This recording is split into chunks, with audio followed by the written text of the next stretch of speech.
Hi, everyone. Jesus Murphy. Where did that come from, Jesus Murphy?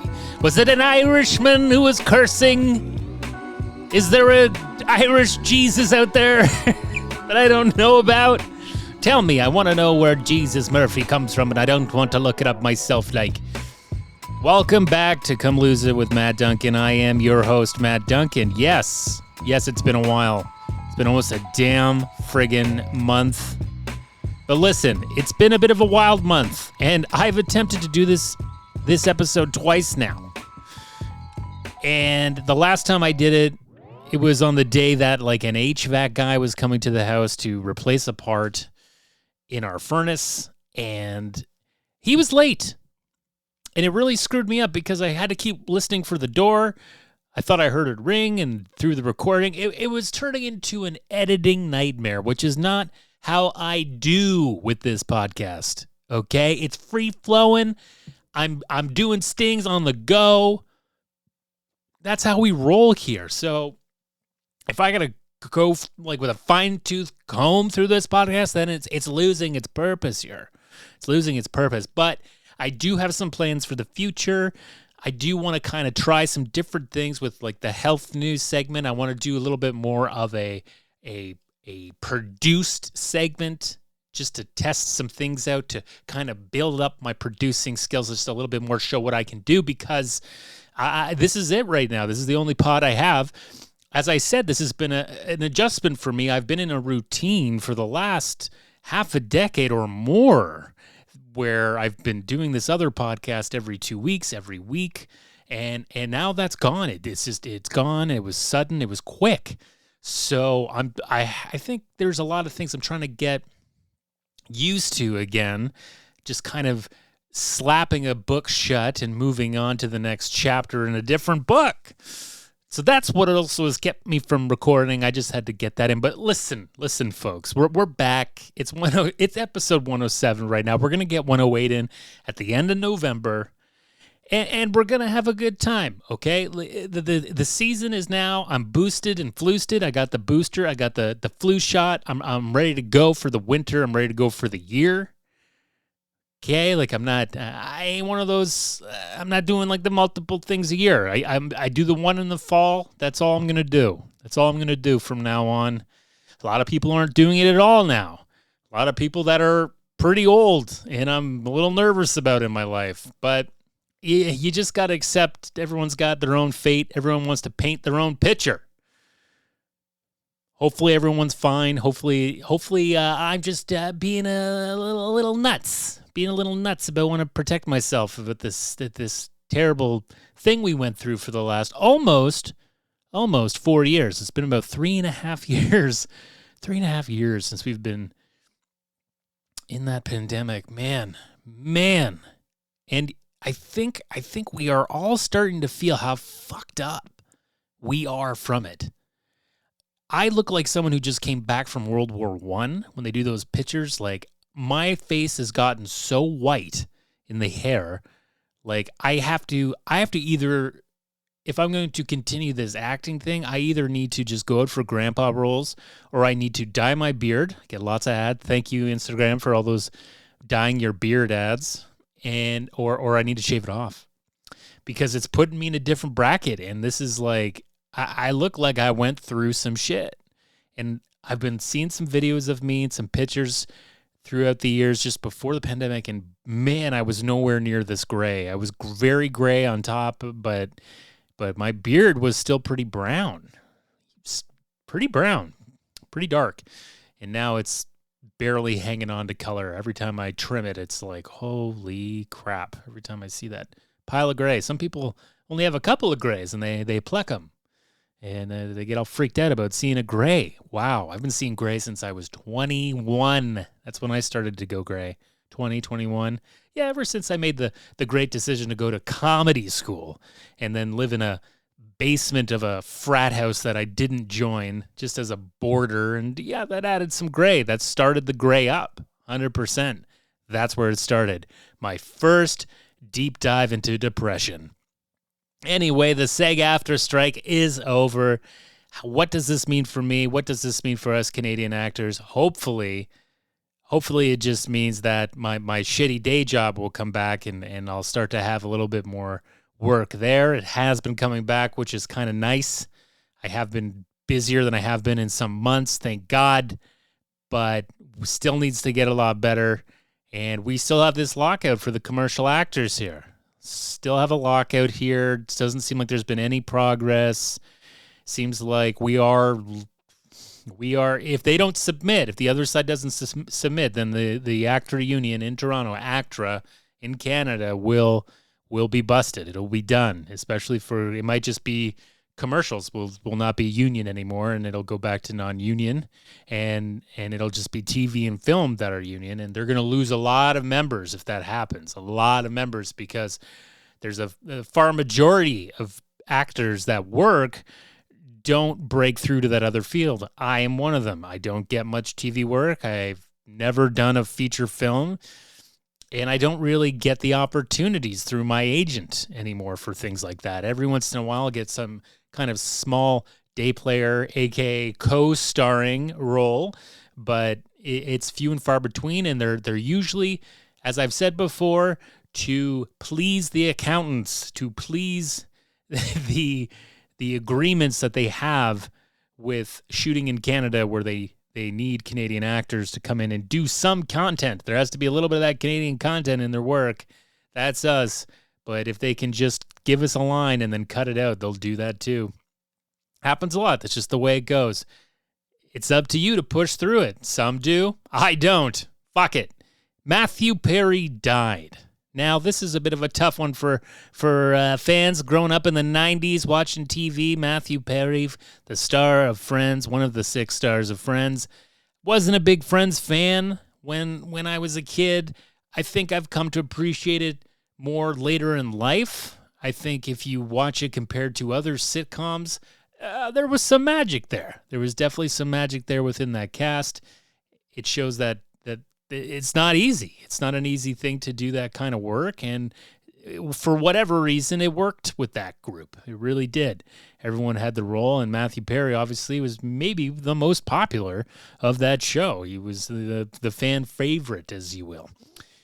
And he was a Canadian guy. He wasn't born here, but he grew up here. He grew up in Ottawa, and then he did the Canadian actor thing. You know, like he left. He left in the 80s at the time when all the big celebs were leaving, like Howie Mandel and Jim Carrey and that era of comic. He's in his mid-50s when he died, and he was part of that train of Canadian actors who said, hey, if you want a better opportunity, you do need to leave. And it is the truth. You know, if you want any attempt at fame, and I've read his book, he was desperate to be famous when he started out. It's crazy how maybe it's something that I never had in me to want to be famous. Matthew Perry desperately wanted to be famous before he even got Friends, and he got it. He really got it, and maybe it destroyed him. Definitely had a part in destroying him, but also gave him a lot of money. Gave him a ton of money. He makes $20 million. They all make $20 million a year on residuals for Friends. Can you believe that? $20 million a dollar. They just sitting there in their backyards. They don't have to work a day, and they make 20 fucking mil. Like 10 mil after taxes they take home every year. The show went off the air 20 years ago. Next spring. 20 years Friends has been gone, and they are getting 20 mil. So that's crazy. But there is a bit of a sadness for me with Matthew Perry. Early in my career when I was starting out, I definitely kind of mimicked him a little bit. I think I had a lot of his nervous energy, and I had some early comparisons to him when I was in high school and stuff like that, and I kind of liked it. You know, he did the whole 9 yards, and that movie really spoke to me. His energy in that was very, very high stress and nervous, and I felt like that was an early comedy quip that I like to play into. So it is a sad thing, but I will say I did read his book a few months ago, and I didn't really like it. It didn't really sound like he was that great of a guy, even though people are talking about how much he wanted to help addicts and all in this. just didn't seem like the nicest dude. I don't know. Maybe I was reading it wrong, but when I was done that book, I was like, this is, and I've been around addicts enough in my life to know like when they're getting closer to the end. And at the end of that book, it definitely felt that way for me with Matthew Perry. It didn't seem like he had a long future ahead of him. He was more on borrowed time. And sadly, that was true. So, rest in peace, Matthew Perry. You do have a little bit of significance to my life and my career, and I enjoy some of your jokes and whatnot, and thanks for being the guy you are. Speaking of dead, is Putin dead? What's going on with Putin? There's all these reports, very, strenuously in-depth timelines of his demise, and that there's body doubles that are out there right now for Putin. He was very sick. He had a heart attack at the end of October. He's dead. Doctors are locked into a room with him, his dead body, while this bored double has to go out and do the bare minimum. Apparently there's other guys running the country through this body double right now. And I just don't know what to believe anymore. You just don't know what to believe, but it's hard to not believe it. It's hard to believe it. Is he dead? Is there body doubles? Like this guy's definitely a little puffier than you're used to seeing, but he's also apparently been very sick for many years. So I don't know if this one Russian doctor is just fucking with us. Is he fucking with the West? Because he gave such a timeline, such an accurate timeline to Putin's health demise and where he's gotten treatment, and he went to Israel to get treatment, and then he couldn't, and now the war, and it's like, and then he's dead. Apparently he's dead, but this double's doing all the work. Hey, maybe the double will start to get a little more power, and maybe he's a nicer guy, but he's obviously someone that would have had to go through some extensive plastic surgery and whatnot to look like him. Or did they just do like a lookalike contest in Russia? I have no idea. I honestly hope that's the truth. I don't know. The people coming in after him apparently are pretty bad as well, though. It could be a little bit more, even crazier than Poots. So I don't know what to think anymore. We'll just leave that on the back burner. The Bjorner, the back of Bjorner. Put it back there on the Swedish kitchen element, and we'll let it cool. And what else is going on? Updates to the website. I get a lot of listens on my comeloseit.wordpress.com website. I don't know why. I guess it's because I tag it with all kinds of health tags, and there's a bunch of weirdos out there that have their own health WordPress sites, and for some reason, I guess they give me a bit of time on my Pocket Cast streams there. That's the embed that I put on all the episodes. Some have a bit of Spotify, but I couldn't really tell if it was just giving previews to people that don't have Spotify. It was touch and go. But Pocket Cast, if you click on the episode and play it on my website, it will play you the whole episode. If that's how you want to get down. That's not how I get down with podcasts. I don't know how you listen to podcasts without a podcatcher. Please don't be just staring at your computer listening to me. Go and do something. Go for a walk. Finish that thing in the garage. Get underneath your car. Go to the forest, do anything. Don't stare. We stare enough. We've got these little computers in our pockets and we're constantly staring. Please stop fucking staring. Anyway, I updated the podcatcher embeds, as I said, the Pocket Cast ones. I went way back to the beginning because a lot of the early episodes, I moved over for, I've had so many different hosts. I found a free way to host before there were services like Anchor offered. And it was a little bit sketch, but it works. But it was sending all of my plays to Internet Archive, which is where a big chunk of my old episodes are stored and hosted from. So I removed all those from the old episodes, and now they all have, the majority of them anyway, have the Pocket Casts embed. So it's a little bit nicer, easier to play, and they're not broken links and blah, blah, blah.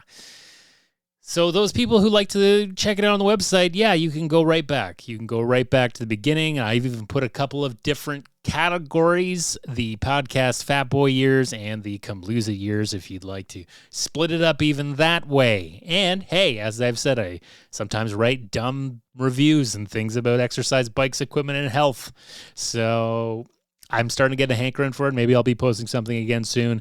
Bookmark at kamloosa.wordpress.com. Now, speaking of social media, I permanently deleted my Facebook shortly after I left the Confederacy of Dunks podcast, as well as my Twitter. And in a few days, it'll be gone forever. It's not deactivated. I permanently deleted it. They give you a month, and apparently all that young 20s angst on Facebook from the mid-2000s to probably the last 5 years ago, I stopped really using it. That's all going to be gone. All the tagging and uploading and all that junk, it'll be gone. And if you have me on your Facebook as a friend, I won't be there anymore. It'll be just disappeared, or my name will be there and it'll be like an empty profile. I don't know what they do. But I'm done. And yes, I've continued on. I'm well aware that I still have Instagram, which is Facebook owned, and I'm also using Threads. Threads is not great. It feels like very early Twitter, which is nice. It's really nice. It's not giving you everything that you want, and I found that that's okay.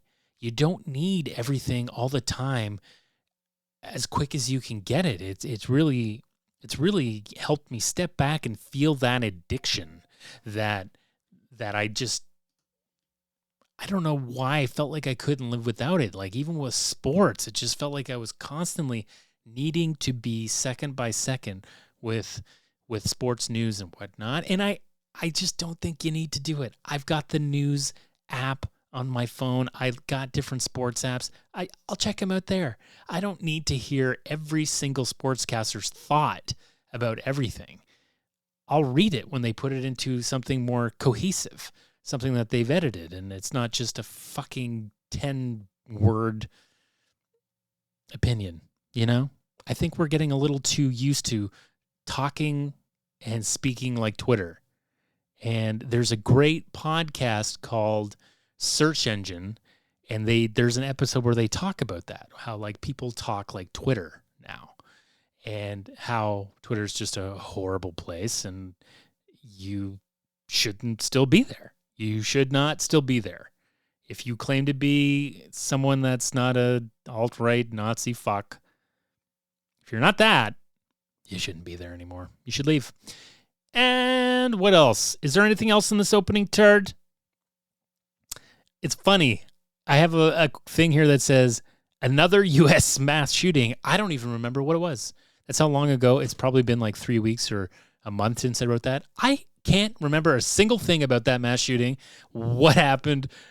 I couldn't tell you. I could make it up. I could use ChatGPT to give me a story about it, you know, what the mass shooting of the week in the States, but that just kind of shows you how it is. It happens, and then it's gone. Now we wait for the next one. Fitness update. Okay, fitness update. It's getting tougher, but I'm still out there mountain biking. Yeah, you really got to dress up. But what's really nice about it is that a lot of people aren't using the path anymore as it's getting colder and darker earlier around these parts. I've taken some really long bike rides. I went for a record one last Friday. I went for, I think in total, it was about 25 kilometers of a bike ride, which was really good for me. And it was exhausting and great. And I was listening to podcasts the whole time, and I just loved it. I just really enjoy it. I'm really getting the hankering for an e-bike or something. I would love to get one, not one of those like ones for like, they look like someone who has brain damage. The tires are so big. I don't want one of those. I just want like a normal mountain bike that is also a little bit of an e-bike. It can give you a little bit of a push, because these old guys have e-bikes on this path, and I see a lot of e-bikes, and they blow by me, and it looks like they're barely pedaling, and it's because they have the pedal assist on. And I'm a little bit jealous of it, because there's a lot of hills on this path that I take, which is good for me because I want to get that cardio in. I want to get that VO2 max up, which I have been doing. It's gone up significantly since I started to do more outdoor bike riding and fast-paced walking. Trying to pick up my walking pace. These guys blow by me. It would just be nice to sometimes have a break on some of the hills. Like coming home, it's a really tough hill. So at the very end of my bike ride is pretty rough. And I would love to just have a little bit of help for that sometimes when I don't feel like going for the full cardio at the end. Kind of ease my way in, cool down a little bit as I get closer to home because I feel pretty friggin' exhausted when I get home. But it's good. It's good. It's good exhaustion. So I don't know if I'm going to get out today. I would love to get out today. I've got some work and stuff to do. It's 2:00 right now. Jeez, I don't know. Probably friggin' not. But I had to get this done. I have to get this podcast done because I've had such trouble getting it done with the past 2 attempts of doing this health news thing and the HVAC guy coming. Man, what a ripoff that is. The HVAC guy was such a ripoff. It's so crazy to replace this little sensor. It ends up costing you like $400. Didn't go to me. My landlord paid for it. But it's just like, I could have done it. I almost did it, but I knew it was like going to get a little tricky at one point. Not fucking around with gas or anything like that. It's just kind of like the sensor's in a place that's very awkward that in other furnace models, it's in a little bit easier place. It's really just this rod that has one screw and it goes in, but behind the coils, right? When the coils turn on, this rod is in the flame, and that's how it kind of gives the alert to turn off the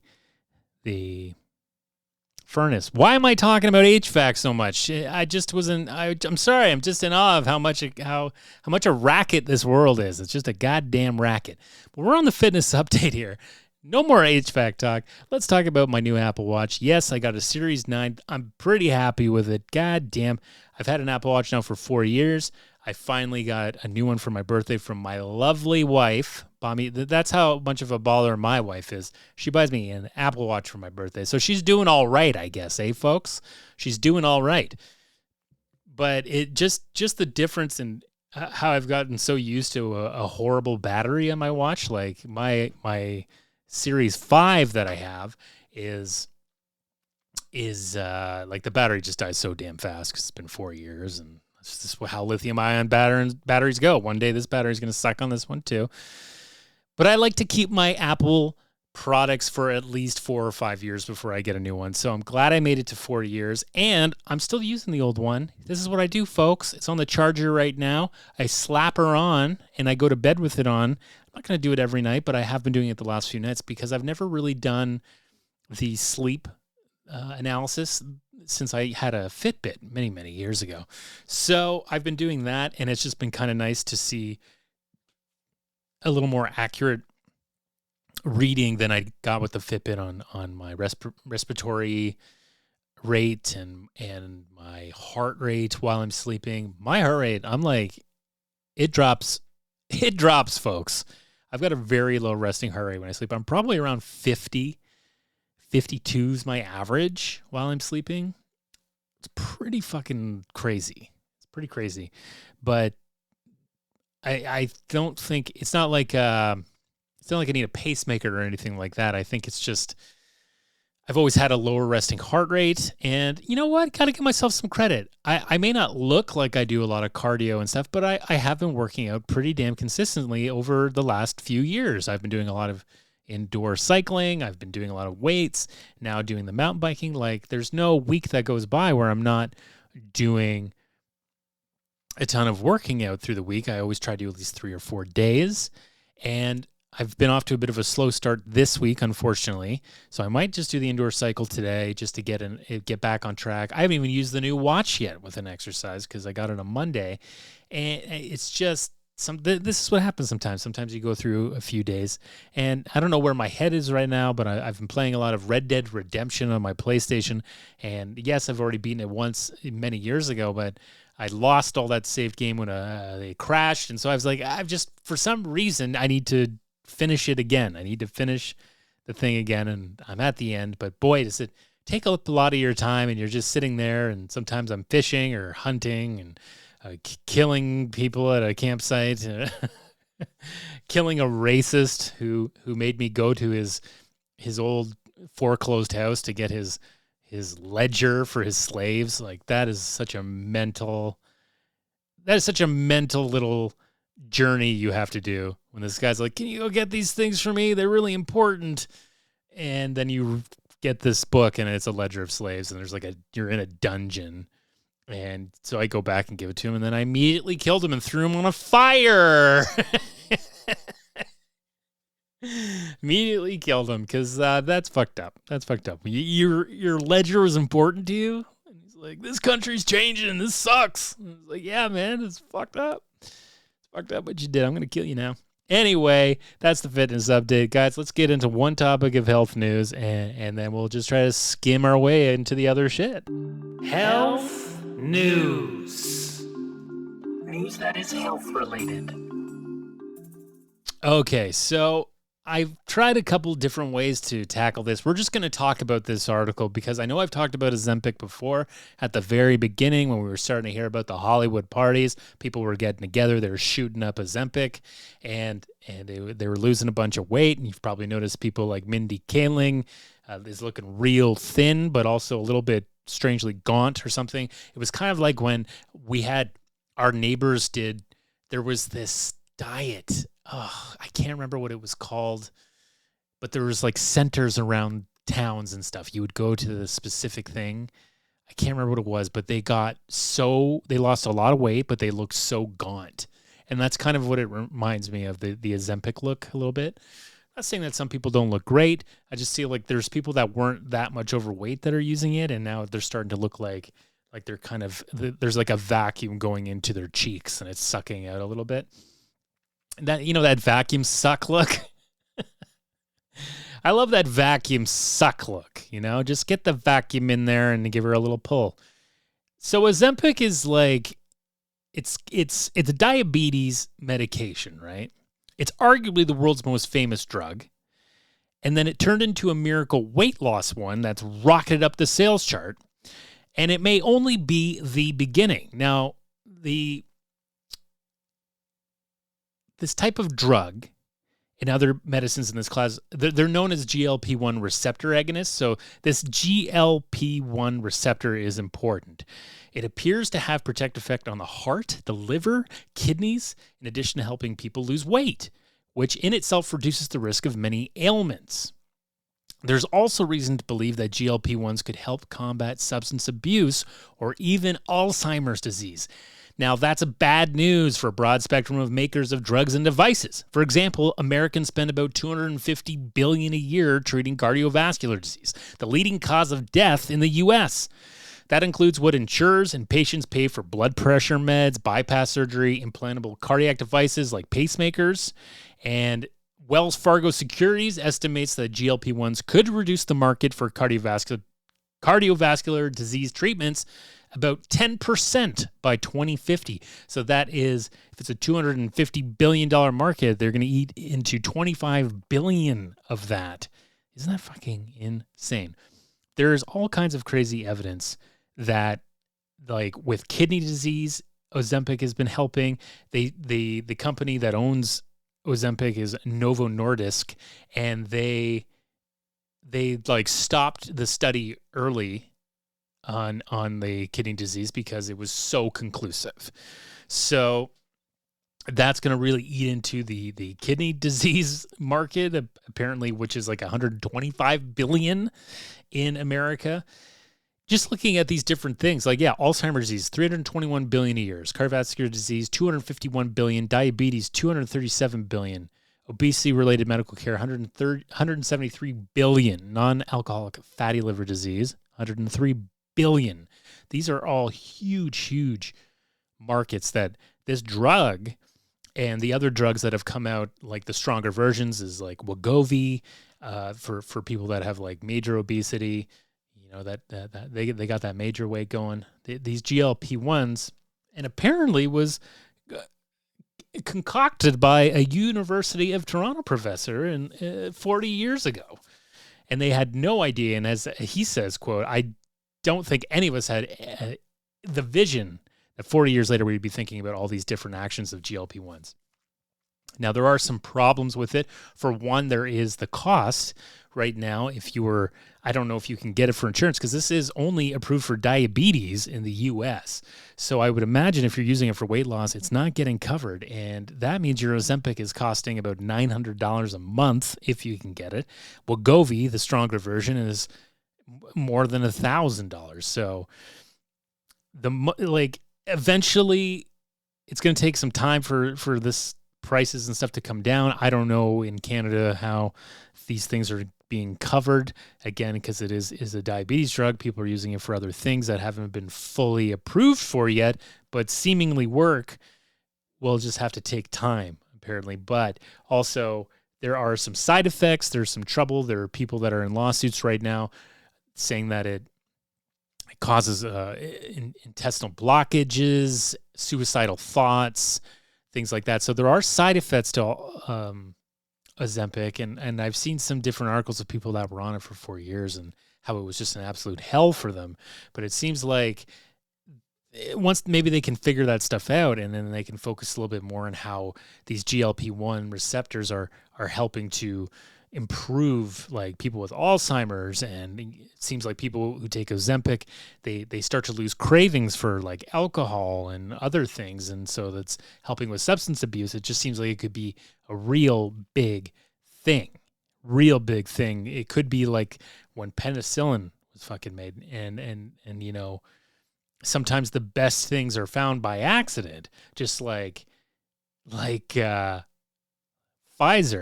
When they found Viagra, they were just trying to make a pill for high blood pressure and chest pain. But then, boing, boing, boing, boing, boing, boing, found that it was doing something else. And now I think Viagra is like one of the like record-breaking fastest initial sales growth for a prescription drug ever. You know, because it had that, you know, it's like, I'm here for my fucking chest pain, but that's all I'm getting. I still got the chest pain, a little bit of that. Anyway, have you heard enough of that? Have you heard enough of that? Anyway, we're going to keep an eye. We're going to keep an eye on this Ozempic stuff, these GLP-1s, because it's pretty interesting that it's attacking all these other diseases and will affect the market. Could really slam just even like if you look at kidney disease, you look at dialysis, if it's going to improve that and people aren't going to need dialysis anymore, could be really huge. So hopefully it goes in that way, and it's not just like a trendy thing for Hollywood celebs to lose their goddamn weight.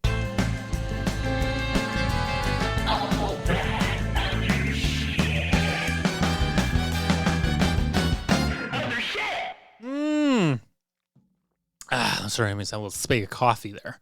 Let me have a little swig of the coffee. Other shit.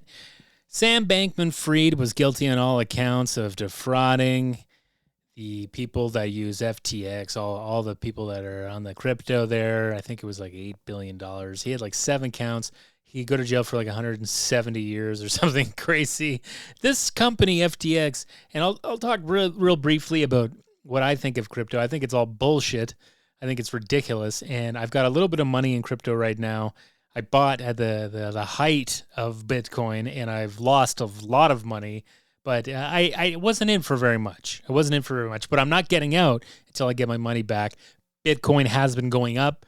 It's like way over 50, not way over, it's like 50 grand now Canadian. So I just need another 24 grand. It goes up another 24 grand, and I'm out. Just want to get all my money back. I don't give a fuck about it. You know, I don't understand it as much as my wife likes to explain it to me. I still don't get it. It feels like it's a fake, gimmicky thing that is just, it's just people wanting to be in on something cool. But I don't see the value in it as a currency, and the fact that it's so hard to understand is a problem for it to become mainstream. So I have a little bit of our money in that account as a reminder of how dumb it is. And once I get all my money back, hopefully with either Bitcoin, Ethereum, or one of the other dumb coins I put $10 into, like Polkadot, then I'll be out, and I'll be fully out. I'll look to put my money into other things like gambling. Anyway, Sam Bankman-Fried, just another tech guy, and it looks like he's going to be doing some serious time in jail. I just think it's all bullshit. All these, of course, this would happen, right? Of course, this would happen, and it's just like one form of snake oil, another form. I feel like so much of the tech world is snake oil. It's all bullshit. It's all like fake gains. It's covering up your losses, and there's no one better than Elon Musk to accentuate that. Like, this is a guy who has cars that are on fire. And let me tell you something about your Tesla. If you're getting a Tesla and that thing catches on fire, do you know how long it takes a fire department to put out an electrical fire in one of these electrical cars? It takes forever. The amount of water that they apparently have to use, because the things just they will not shut off. Those fires will not burn out. It takes like 5 to 10 times as much water as a regular car. Something like that. They're brutal. And if you're not buying the top of the line Tesla, you're in a death machine. Be careful when you cut off a bike, because that thing will kill you. The fucking parts are hollow so that I can go faster. They look nice, but they're pretty cheap. And the inside, if you pull on some stuff, it's all pretty cheap. It's all smoke and mirrors. And that's the only way that it'll be able to work, is if they become cheaper. And the cheaper version is going to be dangerous. And people are going to get into those cars that say that they'll drive for you. And people have died. It's just, it's pretty scary. It's pretty scary how easily we trust things. And I honestly think a big part of how this starts with us trusting tech so much is how the majority of us, and I'm guilty of this too, we just don't even read terms of service. When they have updated terms of service, you get them all the time on your social media, on your different apps, and you click OK, because you're not going to click not OK, because if you say no, you're not going to be able to use it. So what am I going to do here? I'm going to probably say, yes, I'm going to use it. I'm not going to not use it. And they know that. And that's why they make it long and hard to read. And they know that you're just going to click OK. You're going to scan down or whatever they make you have to do. Sometimes they make you scroll. You got to scroll at least. Do your scroll. And then it says, like, at the bottom, say, like, OK, I've read it. Terrible. And I think that's where it starts. It's just like there's so much that we're agreeing to, and we don't even understand the bottom of it. We don't know. We're selling our soul every day, and we just don't know who the vendor is. Oh, I think, with the housing crisis, I'm so sick of it. I'm sick of talking about it. I'm sick of worrying about it. I just want to have my own home. Is that okay? I'd love to have my own home where it's just us. It doesn't have to be a palace. It doesn't have to be thousands of square feet. I just want my own little home. That's what I want. I don't want to be worrying about noise for people downstairs. I'm done. I'm almost 40. I'm now in my last year of my 30s, and I can't live my last 20 years or 30 years or 40 years like this, with this stress. And yeah, one day it's going to become easier for me to make a decision, and we're going to get that. But I don't want to be 50 when I get it. You know what I mean? And one of the things like Airbnb, it just needs to end. It needs to go bankrupt and out of business. And apparently it's not doing well. It's not doing well, and it shouldn't be, because it's really fucked up the housing market. It's fucked up the rental market. And it's fucking still sketch. Like, I had family members who went on a trip to Croatia, and they rented this big fucking house in Croatia for like $5,000. And then they got fucked out of the money. They canceled, and apparently it seemed like they had somebody else in there, and I don't even know if they've gotten their money back yet. It's been trouble. It's been real trouble. It just seems like I just can't help but feel all the time with the housing stuff. Every time I like look down the street and I see a house for sale where I live, I'm like, is this all a big joke? Like, I feel like I'm back in college and I'm being trolled by the other people in the class, and I don't like, it's very subtle, but it's there. And I feel it all the time. All the time. And that's what this housing market shit is. It's just one big troll job. And people are getting into it, and they I don't know how they're doing it, but they're doing it. And it all just seems like, it doesn't seem right to me. Something in my gut feels really off. Anyway, moving on. Let's talk about Joe Rogan a little bit. Joe fucking Rogan. This guy, I honestly cannot believe this guy from News Radio is like one of the biggest podcasters in the world. And he's always on some type of shroom or some type of like heavy weed dose. And he's not a doctor or anything. And he's a little bit paranoid because recently Joe Rogan went to the doctor and he got his blood tested. And it said that, hey, you got some arsenic in your blood. And he goes, is someone poisoning me? And then it was found out that Joe Rogan eats 3 tins of sardines every night. 3 tins of sardines every night. I don't think I've ever had sardines once. And now people are eating sardines because they think that it's good for their skin. It like makes your skin look really good. And maybe it's the omega-3s or what. People are like eating sardines like crazy now. So yeah, he was on a real strict sardine bedtime diet. And when he stopped, he went back, got his blood tested, and it was no longer arsenic in it. Apparently, it won't give you arsenic poisoning. But yes, sardines do have some arsenic in them. So do mushrooms. And if you eat enough of them, it's going to start to show up in your blood. And I don't know if it's going to create any kind of issues, but it's probably, I think just eating canned fish too much maybe isn't the smartest thing. You're always supposed to try to eat fish at its freshest, right? You eat sardines when you're on the front lines of Normandy. It's so funny. And then I see that it's like cost efficient and, you know, the groceries and everything else. Very affordable. Get yourself a can of sardines. And yes, there's lots of protein. There's the omega-3s. Good stuff that you need in your diet. But because he's doing this, then there's going to be like a million young bros out there eating sardines like maniacs. And some of them are going to test their blood and see arsenic in it. And they're going to freak out. They're going to freak out. I don't know, man.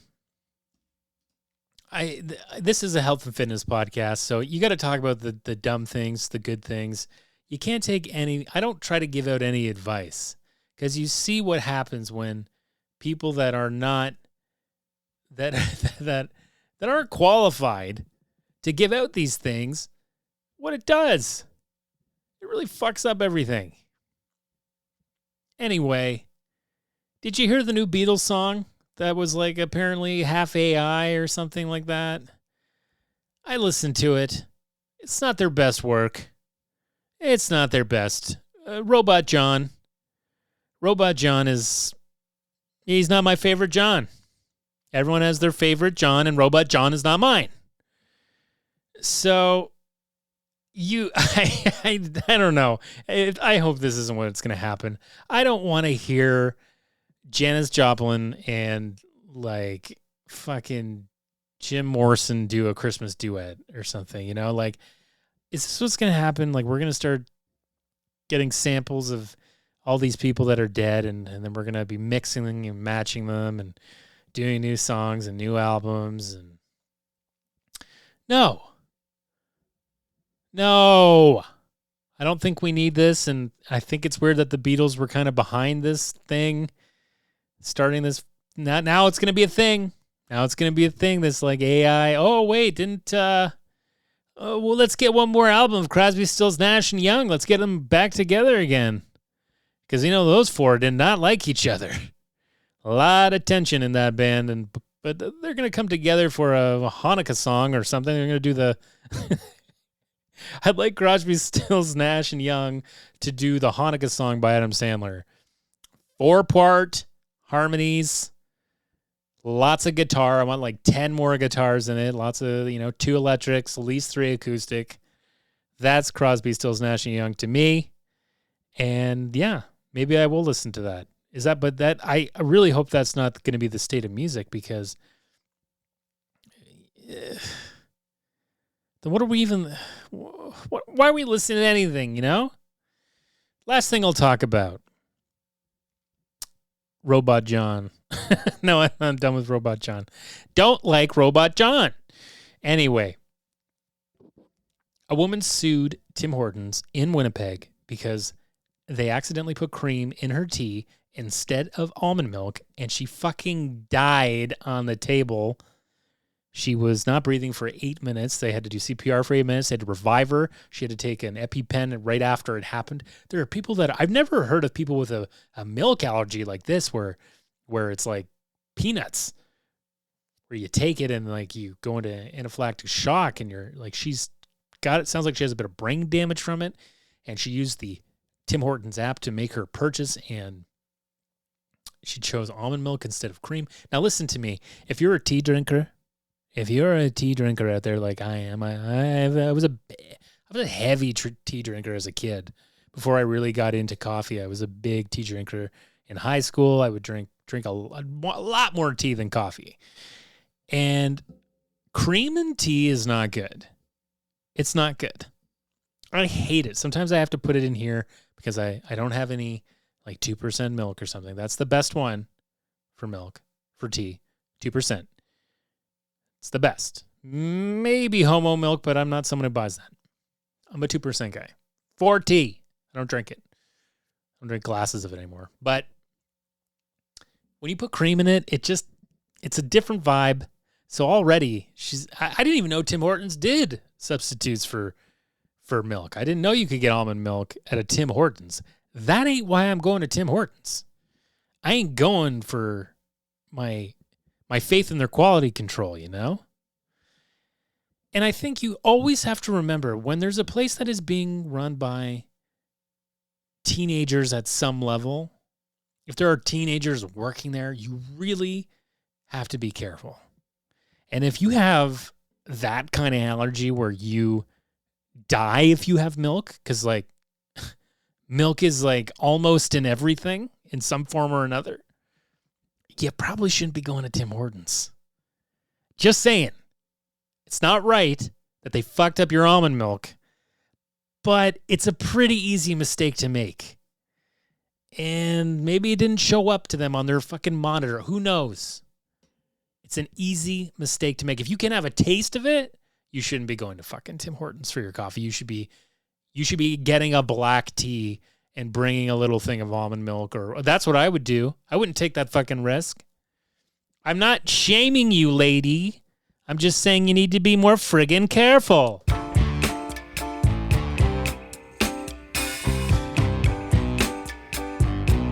Be more careful when you want some almond milk. No, this isn't. I didn't write a song. This is just the end music. Oh my God. That's it, guys. That's it for this week. I finally got fucking through it. Let's just move on, babe. Let's hit 108 at the end of the month, and hopefully things are good, Hopefully this commercial I'm on hold for that I did not feel good about in the callback, hopefully I get it. Who knows? We'll talk. I'll keep you updated, because the next time I record it would be after we shoot. but something's telling me, I'm gonna be released, baby. So have a good rest of November. Rake your leaves.